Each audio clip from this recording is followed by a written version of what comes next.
A concertgoer signals to his friends at the first day of the Austin City Limits Music Festival in Texas. Many attendees had resolved not to let the attack on a country music festival in Las Vegas affect their plans. Jack Plunkett envisioned, via Associated Press, Austin, Texas, a few hours before a gunman shot up an outdoor concert in Las Vegas, horrifying the nation. Tyler Costello bought tickets for another big music extravaganza, Austin City Limits Music Festival, the annual celebration that kicked off Friday afternoon. Despite the Las Vegas massacre, which killed 58 and left hundreds injured, Mr. Costello, 25, a water polo coach, stuck with his plans. He came to Texas from his home in Boca Raton, FLA, and on Friday morning, he was at the entrance to Zilker Park, determined not to let the tragedy in Nevada diminish his love of music. "I'm kind of the opinion things like that should change your life," said Mr. Costello, wearing a white t-shirt with the name of the band The Front Bottoms. "At that point, you're letting those kinds of things win." Austin City Limits is the first major music festival since the Las Vegas shooting. Part rock and roll extravaganza headliner this year is Jay's and part arts festival. It draws thousands of attendees to its sound stages, snack stalls and a kid-friendly area dubbed Austin Kitty Limits, complete with diaper-changing stations. The first bands took the stage Friday.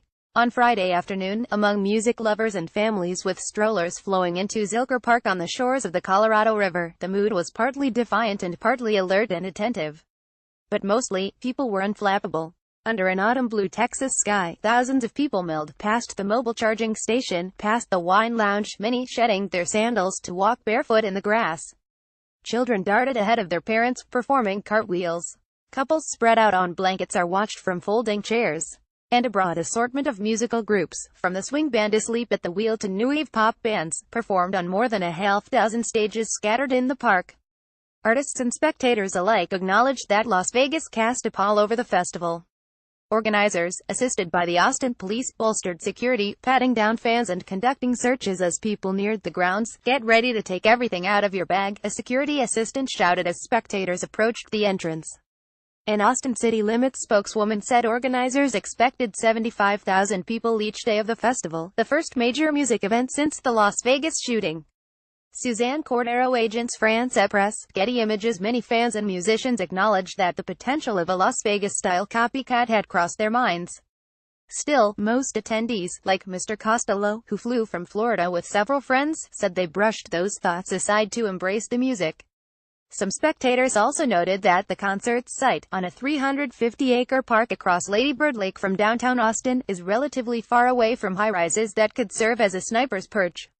The police chief, Brian Manley, said the department had reevaluated security plans after the Las Vegas shooting to include additional resources and brought in state troopers to work alongside Austin officers.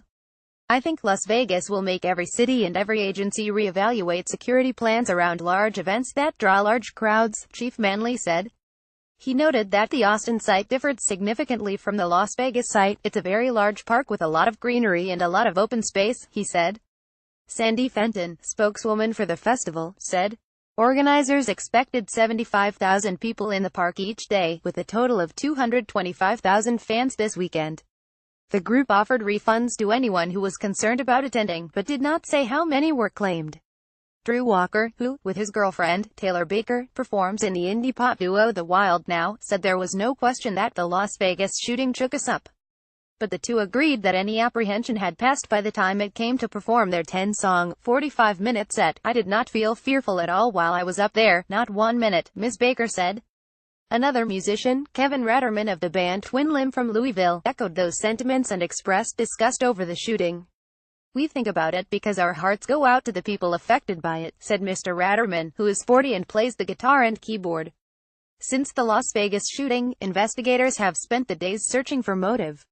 There have been reports that the gunman, Stephen Paddock, may have scouted other music festivals, including Lollapalooza in Chicago.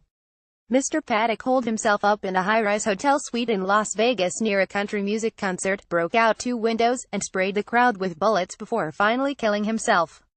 The Austin City Limits Festival, which takes its name from a television show of the same name, is one of 2 music events, the other being South by Southwest, that have defined the Austin area in recent years as a music capital. Just inside the entrance Friday afternoon, Joe Dickey and his wife, Beth Cotty, discussed with their son and a friend whether they should go see a performance by Willie Nelson's son, or a rock band called Royal Blood. The family, who hails from Austin, has come to nearly every Austin City Limits event since its inception in 2002. Mr. Dickey, a technical consultant, said that the four had debated this year whether to attend, so now that one crazy person has done that, it might inspire somebody else, he said, referring to the attack in Las Vegas. But in the end, he said, the decision was easy. We feel very secure, he said. We're not going to let it ruin our good time. A version of this article appears in print on October 7, 2017, on page A17 of the New York edition with the headline Good Food, Loud Music and Defiant Mood Under Clear Skies in Texas.